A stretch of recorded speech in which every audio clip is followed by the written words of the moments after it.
But I do want to say that there is a question mark about whether we can actually continue to do narrative into next season. Our goal is to be back in early August or September. But frankly, there is an enormous amount of goodwill for the show, and there's an enormous amount of fantastic patrons. When you think about everything that we've uncovered from 2016, and those of you who have been with us for a long time, you'll remember Trump Russia and our investigation into Trump Russia and how that led us to understanding that there was a multinational attack on America by these foreign national forces, by these forces we dubbed the enemies of democracy. And these attacks have been continuing since 2016. They continue today. And a lot of what we've been seeing in the news just this week involve the same kind of forces, whether it's the coup attempt, the insurrection, or even the occupation of the Supreme Court. These are all things that are ultimately have foreign influences. And that's been a big core part of my reporting, whether it's reporting about Jeffrey Epstein or Elon Musk or even Benjamin Netanyahu or the UAE's involvement in 2016. These are the stories that you've only really seen on Narrative, because that's been the only place that has been able to run those stories. For a long time, people said to me, why are you focusing on January the 6th? It's overblown, the amount of January the 6th investigations you're doing. And I refused to stop, because it was clear to me that what was going on was a massive insurrection and a coup attempt. And we were right. All our reporting has been borne out to be exactly correct in the last few weeks of hearings. And again, that reporting could not have happened unless you were there to support us at patreon.com/narrative. We're really proud of that. But as things stand right now, we do not have the funding to go into another season. My hope is that we will find that money. And my hope is that you will step up as well and help us find that money by joining up on Patreon, because that is the number one place that we get our revenue from. So it costs as little as $5 a month. We recommend $10 a month. It's a bit of money. I get that it's a bit of money in tough times. But when you think about the work that we're doing, when you think about the fact that we're helping democracy survive, and when you think about the impact we've already proven to have on the ecosystem and on the news cycle, it is money well spent. And it's money well spent for you and for generations still to come.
And hello, everybody. Welcome to a very special edition of Narrative Live. It wasn't even on the books. It's not even on the schedule. But here we are. You could still hear, I've got a bit of sickness in my throat, thanks to COVID. That was a fun 48 hours I had. So apologies, I'm going to be coughing from time to time. Maybe we won't even make the whole show, but give me 1 second here. Yeah, maybe you can't do the whole show, but we'll try. Eric was going to be here, but then he decided he wanted to go raise money instead. So thanks, Eric. We appreciate all the effort you're putting in to making Narrative financially secure. And I hope you all took to heart the message we just ran earlier on about how important it is that everyone step up and support Narrative as we head into the next season. There's a huge season ahead, but we are running out of money to fund it. So please consider joining us at patreon.com/narrative. I will say about the new COVID, it's like the old COVID. I had it way back 2 years ago, and the new one is just as gross. I will say as well that these new antiviral medications, I think it's called Paxlovid, are phenomenal, because within just 48 hours, I have been transformed from being, practically dead on a couch or in a hospital room to being able to communicate with you right now. And that's because of this really a miracle drug, Paxlovid by Pfizer. It almost immediately makes you feel better. So if you or someone you know falls for another bout of COVID, then make sure you reach for your doctors and ask them to give you Paxlovid. It's a bit of a mission to try and get them to do that for you. So there's all sorts of rules and regulations, especially here in Canada, but wherever you might be, it might be easier to get it. So highly recommended, very effective antiviral. It's got to be taken the first 3 or 4 days of symptoms onsetting, but really, really, really powerful and useful medication, considering how awful COVID can really be.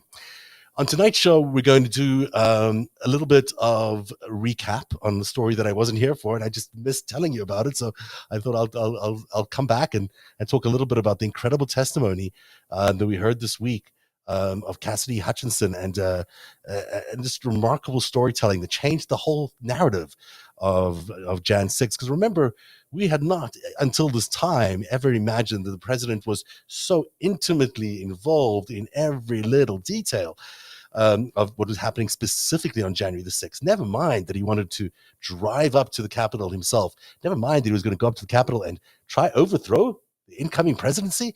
I mean, this is incredible stuff that we found out from Cassidy Hutchinson, and we're going to be listening to a lot of her clips tonight, but I promise you it's not just a recap of what you heard, because I got lots of new additional detail, which you're going to find really interesting, because it connects some of these dots that are just missing from the Jan 6 investigation. So hopefully we'll be able to explain a little bit more about what was going on at the hotel, at the Willard Hotel, but also how the other militia groups like the Oath Keepers and the Proud Boys, and also a militia group that you've not heard a lot about, the One Praetorians, or the First Praetorians, about how they are integrated into what is becoming the biggest crime imaginable by any political person. Frankly, these days I've been wondering if this might actually land up being the first U.S. president to commit treason, and I think that's why it might be where we're heading as we keep analyzing all these different crimes and their influences, and a lot of that, of course, has to do with foreign influences, and we'll cover some of that tonight as well when we talk about the various, particularly Russian operatives that are involved in each section of this crime. It's becoming more and more obvious to me that behind almost every conspiracy, there was a Russian operative doing their work along the way. But let's begin by taking a listen to Cassidy Hutchinson talking a little bit about the crowd size. You remember that President Trump, the former president, had quite a thing about crowd sizes. He lied about the crowd size of his first inauguration. So you know that even on the way out, he's not going to be happy when the crowd isn't full. And the reason he wasn't happy was because most of his fans were bearing arms because they were about to try to overthrow the government. So they couldn't come into the secure area. So there's this really interesting conversation that goes on about whether you allow these Proud Boys and these Oath Keepers in with their weapons, because they're not going to kill him. They're not going after Donald Trump. They're going after somebody else. Interesting comments from him. So we're going to listen to that. I got to say, most people said to me this is like a John Dean moment. I loved Cassidy Hutchinson's testimony. I thought it was breakthrough stuff. It certainly turned the table on everything we had known up until that particular day. But I'm not quite sure it's the John Dean moment yet, because there seems to be a lot of John Dean moments still to come, especially now that we know that Pat Cipollone, the White House counsel who's tried so hard to get the president not to commit these crimes, that he is now being subpoenaed. It looks like he'll try cooperate. We'll see if he does. He's been resistant up until now. But, Pat Cipollone might in fact be our John Dean, and Cassidy Hutchinson maybe not quite Dean. Maybe she's the Alexander Butterfield. I don't know. Could be that's who she is. But I digress. Let's go back to January the 6th and figure out exactly what happened as Donald Trump wanted more crowds. In one text, you write, but the crowd looks good from this vantage point as long as we get the shot. He was effing furious. And the text messages also stress that President Trump kept mentioning the OTR, an off-the-record movement. We're going to come back and ask you about that in a minute. But could you tell us, first of all, who it is in the text who was furious? The he in that text that I was referring to was the president. And why was he furious, Ms. Hutchinson? He was furious because he wanted the arena that we had on the ellipse to be maxed out at capacity for all attendees. The advance team had relayed to him that the mags were free-flowing. Everybody who wanted to come in had already come in, but he still was angry about the extra space and wanted more people to come in. And did you go to the rally in the presidential motorcade? I was there, yes, in the motorcade. And were you backstage with the president and other members of his staff and family? I was. And you told us, Ms. Hutchinson, about particular comments that you heard while you were in the tent area. When we were in the offstage announce area tent behind the stage, he was very concerned about the shot, meaning the photograph that we would get, because the rally space wasn't full. One of the reasons, which I've previously stated, was because he wanted it to be full and for people to not feel excluded because they'd come far to watch him at the rally. And he felt the mags were at fault for not letting everybody in. But another leading reason, and likely the primary reason, is because he wanted it full and he was angry that we weren't letting people through the mags with weapons, what the Secret Service deemed as weapons and our weapons. But when we were in the offstage announce tent, I was part of a conversation. I was in the vicinity of a conversation where I overheard the president say something to the effect of, I don't effing care that they have weapons. They're not here to hurt me. Take the effing mags away. Let my people in. They can march to the Capitol from here. Let the people in. Take the effing mags away. Just to be clear, Ms. Hutchinson, is it your understanding that the president wanted to take the mags away and said that the armed individuals were not there to hurt him? That's a fair assessment. In one text, I mean, just think about it. Think about a president of the United States, responsible for making sure the government is working effectively, that there's a peaceful transition of power. And the only thing he cares about on that day is the crowd numbers and that he looks popular, but also he doesn't care about the fact that they're armed. In fact, it seems to be a feature that he's quite proud of. He knows they're armed and they're not there to hurt him, so who cares? They're obviously going to hurt other people, forgetting that the president of the United States is everyone's president, despite what Donald Trump might think. So can you imagine this poor young aide, Cassidy Hutchinson, being responsible, because that's basically what Pat Cipollone told her, is make sure that the president does not go up there with him. Can you imagine her having to shoulder all this incredible weight on that day? It must have been incredibly difficult for her. But she does seem very well put together. She describes all these different events that took place on that day. I am particularly struck by the lack of control around the president. I mean, we all hear about guardrails. We've spoken about guardrails, but there were none, obviously, around Donald Trump on January the 6th. But there was also, you get the sense that the guy was completely nuts. I mean, completely unhinged. Throwing food at the walls of the White House, demanding that the Secret Service drive him up to the Capitol Hill so he can overthrow a government, grabbing the steering wheel of his own security detail, swearing up and down, left, right, and center to everybody about whether the people are armed. He's the president of the United States, doesn't care that he might be in danger. I mean, this guy lost grips with reality in those last, maybe throughout the entire presidency, but certainly feels like during that period of time, he was unraveling and there was nobody able to control him. Just think about that there was no, the vice president clearly wasn't able to do anything. There was an attempt at the 25th Amendment, but even that, fell flat. No one was able to control this guy. He was basically a weapon determined to destroy democracy on that day, and he was going to do that regardless. It's absolutely stunning when you think about how close we got to absolute calamity that day. And as you listen to this next piece here, where they talk about the same president wanting to go on a, I guess they call it an off-the-record movement, which is basically they're taking him on a ride or taking him somewhere which is not previously planned. And this was his attempt to try and get from the from the ellipse where he was giving his speech to the Capitol directly and personally, so he could lead the mob all the way into the insurrection and the coup attempt. Let's look at a clip of one of your interviews discussing that issue with the committee. When you were in one text, you write, "But the crowd looks good from this vantage point as long as we get the shot. He was effing furious." And the text, let's look at a clip of one of your interviews discussing that issue with the committee.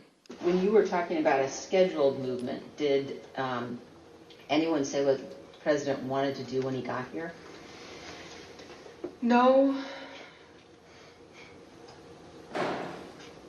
Not that I can specifically remember. I remember hearing a few different ideas discussed between Mark and Scott Perry, Mark and Rudy Giuliani. I don't know which conversations were elevated to the president. I don't know what he personally wanted to do when he went up to the Capitol that day. I know that there were discussions about him having another speech outside of the Capitol before going in. I know that there was a conversation about him going into the House chamber at one point. As we've all just heard, in the days leading up to January 6th, on the day of the speech, both before and during and after the rally speech, President Trump was pushing his staff to arrange for him to come up here to the Capitol during the electoral vote count. Let's turn now to what happened in the president's vehicle when the Secret Service told him he would not be going to the Capitol after his speech.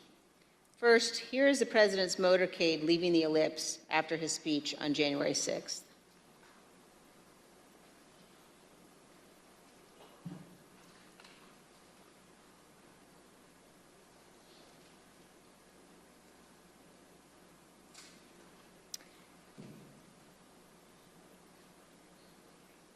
Ms. Hutchinson, when you returned to the White House in the motorcade after the president's speech, where did you go? When I returned to the White House, I walked upstairs towards the Chief of Staff's office, and I noticed Mr. Ornato to go into his office, which was just across the hall from mine. When I went in, he shut the door, and I noticed Bobby Engel, who is the head of Mr. Trump's security detail, sitting in a chair, just looking somewhat discombobulated and a little lost. I looked at Tony, and he had said, "Did you effing hear what happened in the Beast?" I said, "No, Tony, I just got back. What happened?" Tony proceeded to tell me that when the president got in the Beast, he was under the impression from Mr. Meadows that the off-the-record movement to the Capitol was still possible and likely to happen, but that Bobby had more information. So once the president had gotten into the vehicle with Bobby, he thought that they were going up to the Capitol, and when Bobby had relayed to him, "We're not, we don't have the assets to do it, it's not secure," strong, a very angry response to that. Tony described him as being irate. The president said something to the effect of, "I'm the effing president, take me up to the Capitol now." To which Bobby responded, "Sir, we have to go back to the West Wing." The president reached up towards the front of the vehicle to grab at the steering wheel. Mr. Engel grabbed his arm, said, "Sir, you need to take your hand off the steering wheel. We're going back to the West Wing. We're not going to the Capitol." Mr. Trump then used his free hand to lunge towards Bobby Engel, and when Mr. Ornato had recounted this story to me, he had motioned towards his clavicles. And was Mr. Engel in the room as Mr. Ornato told you this story? He was. Did Mr. Engel correct or disagree with any part of the story from Mr. Ornato? Mr. Engel did not correct or disagree with any part of the story. Did Mr. Engel or Mr. Ornato ever after that tell you that what Mr. Ornato had just said was untrue?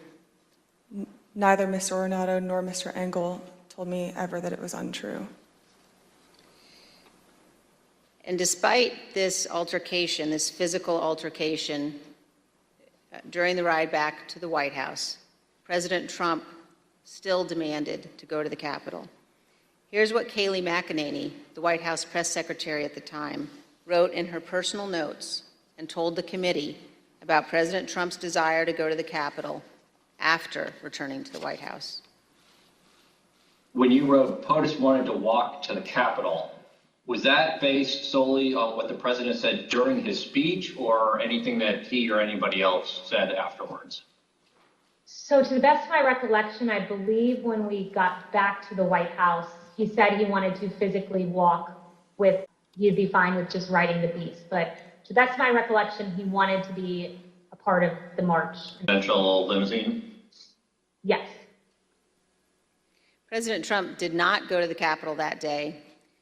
We understand that he blamed Mark Meadows for that. This is an incredible moment. When you think about the President of the United States wanting to lead an armed insurrection, basically have a mob of armed people behind him as he heads towards the Capitol in an off-the-record, unplanned event. You know, they would have turned that motorcade. It's not just one car. We're talking about a motorcade that in the middle of what is already an unsettled scene with people running around with weapons and marauding around the Capitol. They were going to try and get this motorcade all the way up to the Capitol, which is hard to do anyhow, even if you're the president. And he was going to then have a speech outside, or believed to have been planning a speech outside the Capitol, or then inside the Capitol. Now, you remember what those pictures inside the Capitol looked like that day? There were thousands of people running around that place, urinating all over the place, defecating, grabbing stuff. How was he going to get in there and do a speech and then insist that Mike Pence overthrow the election results? I mean, this is insanity and clearly illegal, obviously.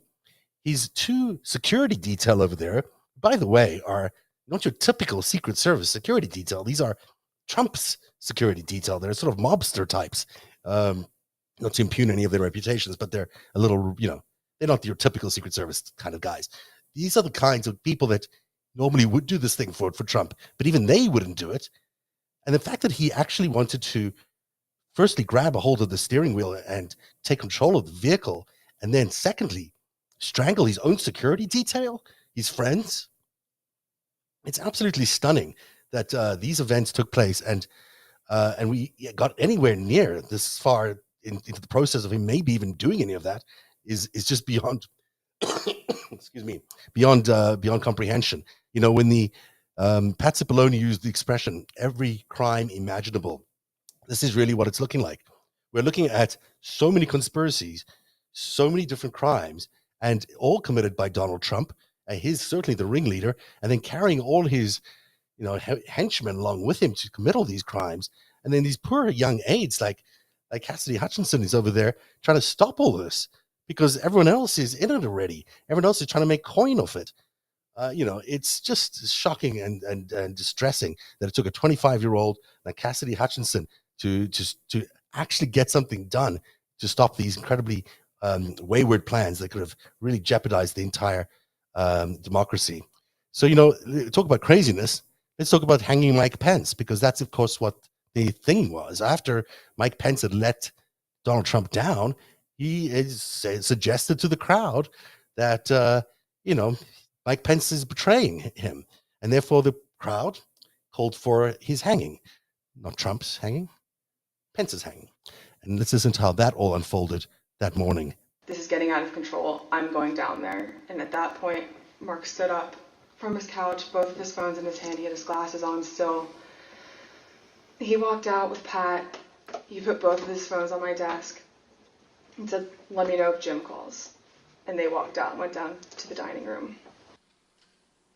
A few minutes later, Representative Jordan called back.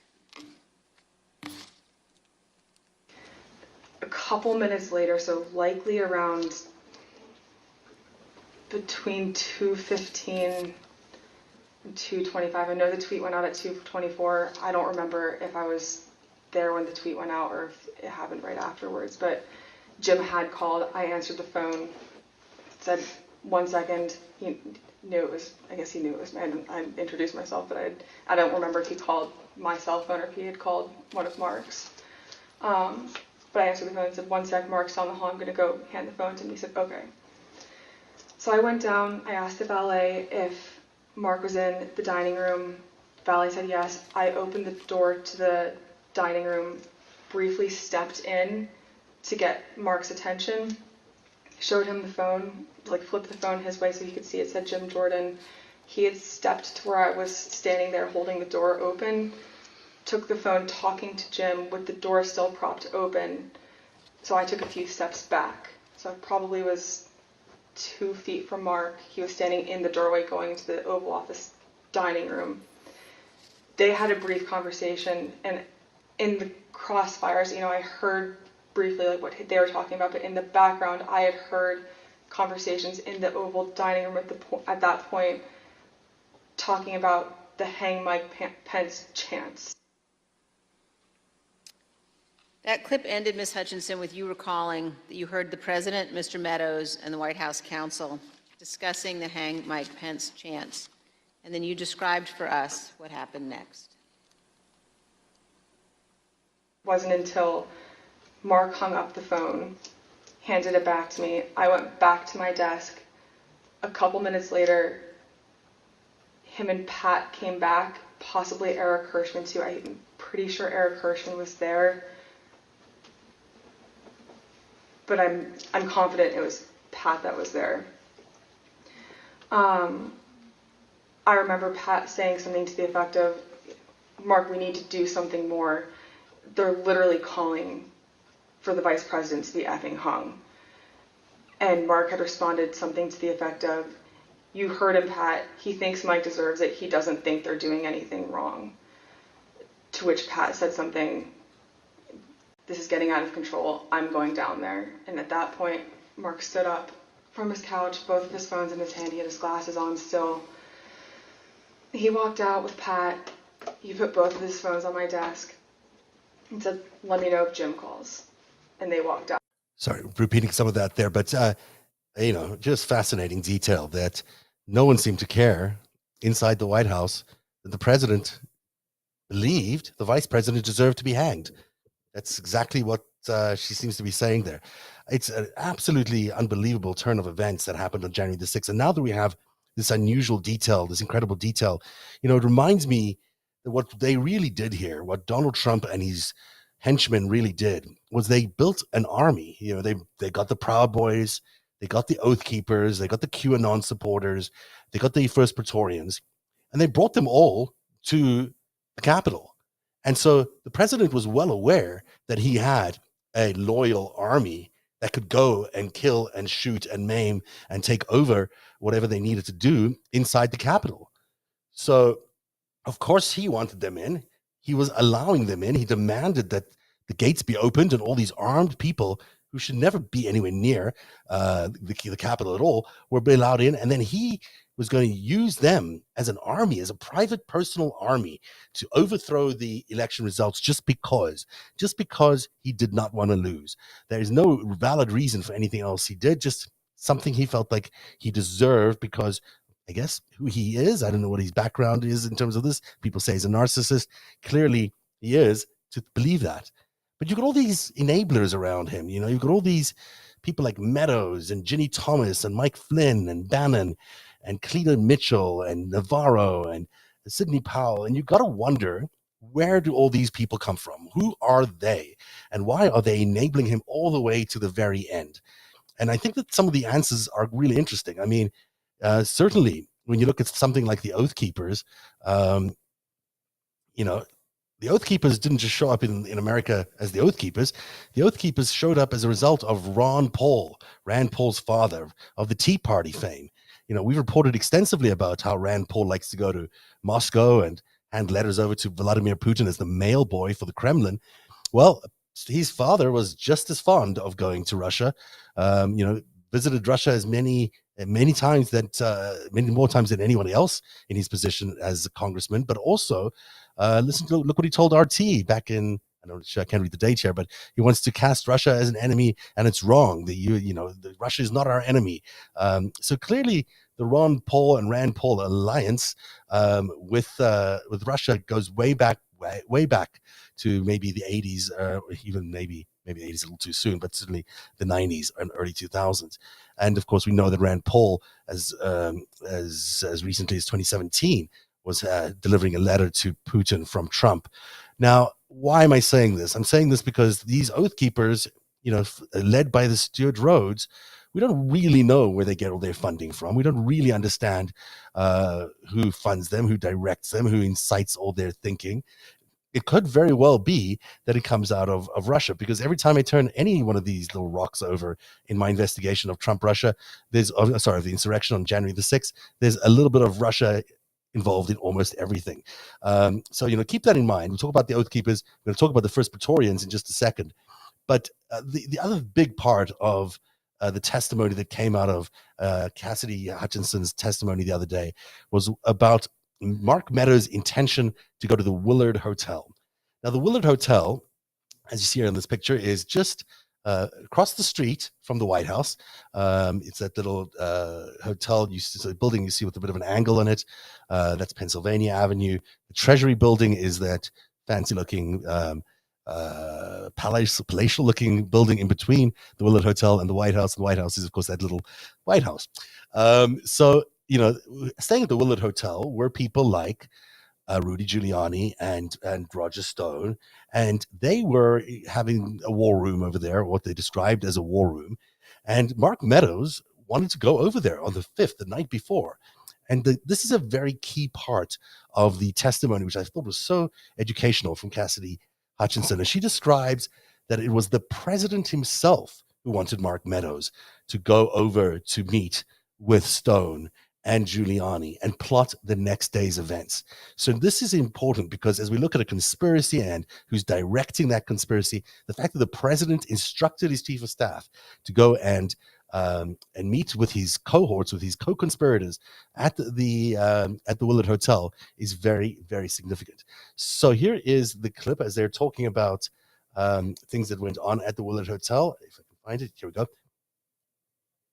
Roger Stone was to serve.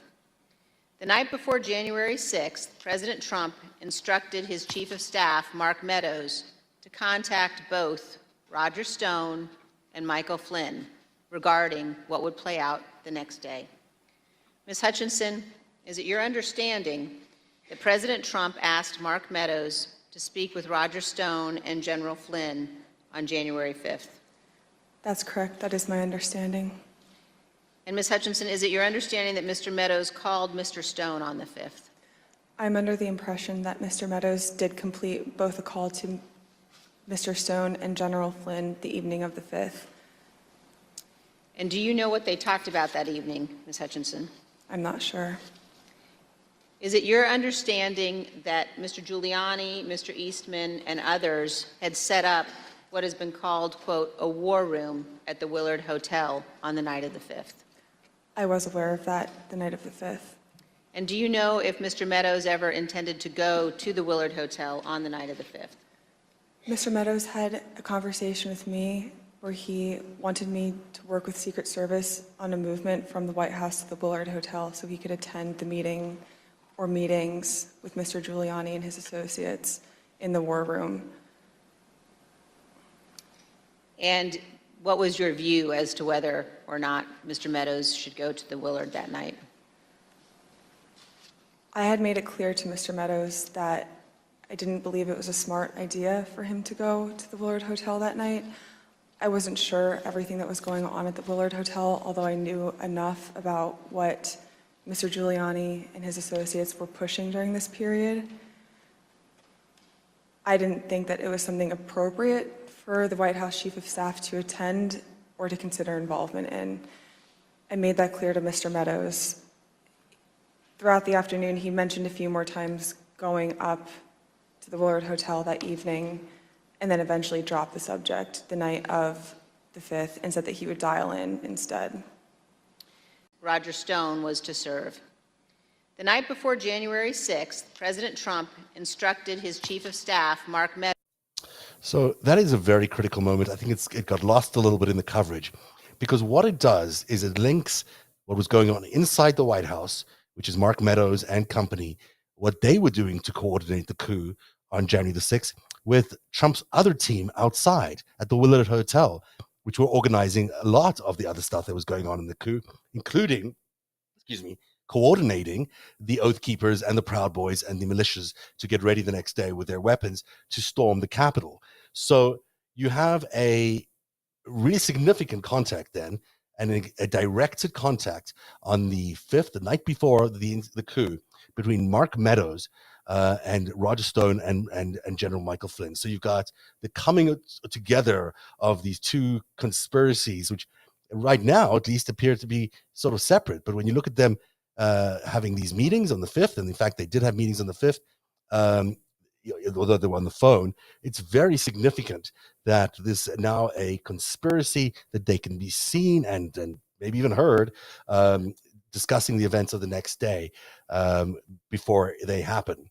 So that's all very significant. But there's more to the events that happened inside the Willard Hotel room and the fact that the war room was there. I have only a few pictures of the war room after plenty of research that we've done into this, but I'll show you one of them. There you can see Rudy Giuliani. This is actually taken, I think, the day of the insurrection or the attempted coup. So I think it's the 6th. I don't think this is taking place on the 5th. And you can see Rudy's there in the Willard Hotel. He's writing some notes. He's got to, do whatever one does in a meeting. And when we were researching the story on Narativ TV, we had a lot of questions around who this dude was, this rather tall-looking guy with a white tank top with all those entry cards that you get at concerts. I'm surprised they had them at a coup attempt, but there you go. And so we asked a lot of questions about who this dude is, and we were able to find out exactly who he was by helping. I use facial identity technology. We were able to identify this guy on the right here as the same person. And let me see if we've got any other details on him. And then, this is how we discovered that he is, in fact, Philip Lulsdorf, Director of Business Operations of something called the First Amendment Praetorians. The First Amendment Praetorians are sort of the elite version of the Proud Boys and the Oath Keepers. They're the Marines, the super special service training guys. These guys are top notch. And they are a big piece of what happened on the coup on January the 6th that has not received a lot of public attention. And Philip A. Lulsdorf is interesting from a number of perspectives. He's the Director of Business Operations of the First Amendment Praetorians, but he's also, interestingly enough, a Russian royal family member. I'll put him as that. I can't remember his exact title, but he certainly has some Russian royalty in that, which is interesting. He's also a poker player by trade. That's what he does. But he is a very specialized military guy. And along with the other leadership of the First Amendment Praetorians, people like Robert Patrick Lewis, you might have heard of his name, Scott Kesterson, Jen Paquette, and Mark Fallon. This is the elite squad that was really put together to handle what was going to happen after the coup.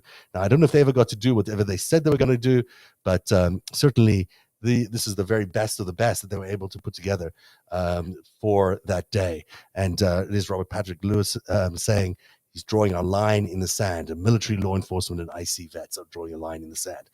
So I bring this up because there's this war room where Mark Meadows is calling in, where you got General Flynn calling in or being present.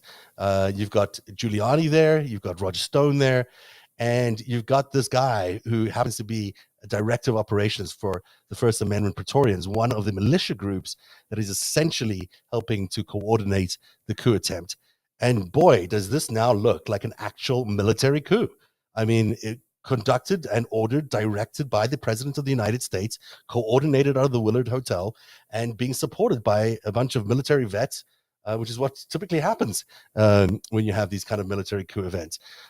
So I think there's a lot of attention that still needs to be paid to these guys at the First Amendment Praetorians and how they interacted as well with the Proud Boys and how they interacted with the 3%ers and the Oath Keepers. This is going to be a significant level of detail, which I think we're going to find out from the committee in the next few weeks.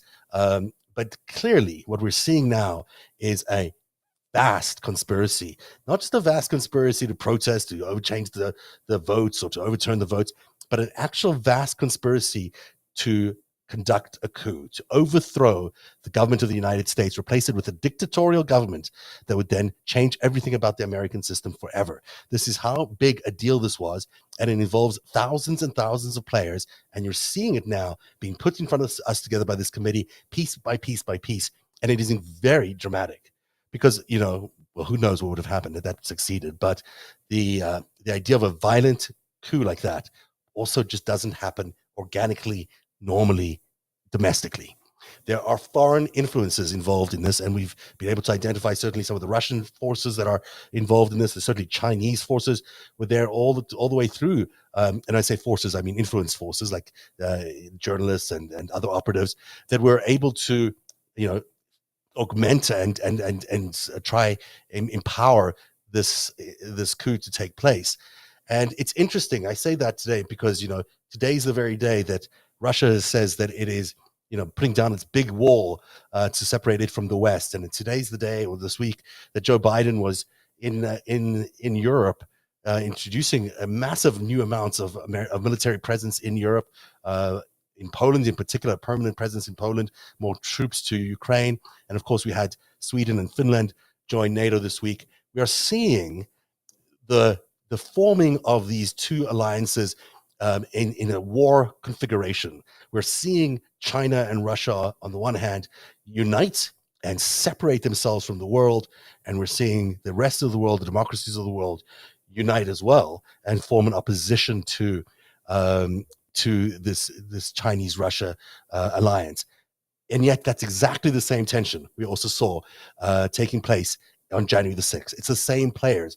It's Donald Trump, who we know is a Russian asset. And we know that Vladimir Putin was involved in many aspects of the Donald Trump presidency. So it's not hard to imagine that it would be serving their interests, China's and Russia's interests, to overthrow the government, to weaken democracy as their anointed leader, Donald Trump, was being forced out of power, which is exactly what they were doing. But you can see how all these pieces start to add up. And you can see that we are still very much in the early stages of a multi-stage attack on democracy. We're nowhere finished. This particular war we're in against the autocrats, the Chinese and the Russians, and we can now, I think, just say it that way, are determined to destroy democracy, are determined to destroy the West, are determined to destroy America. And it's up to America to figure out exactly how they're going to respond. So far, the president has done a remarkable job, in my opinion, in lining up the world in a strong united front against these autocrats. But that war, it could be a real war. It could look like a real war, will act like a real war, could be on our borders before we know it. So this is why it's so important that the truth be told about January the 6th, that we don't just allow some of the truth to be told.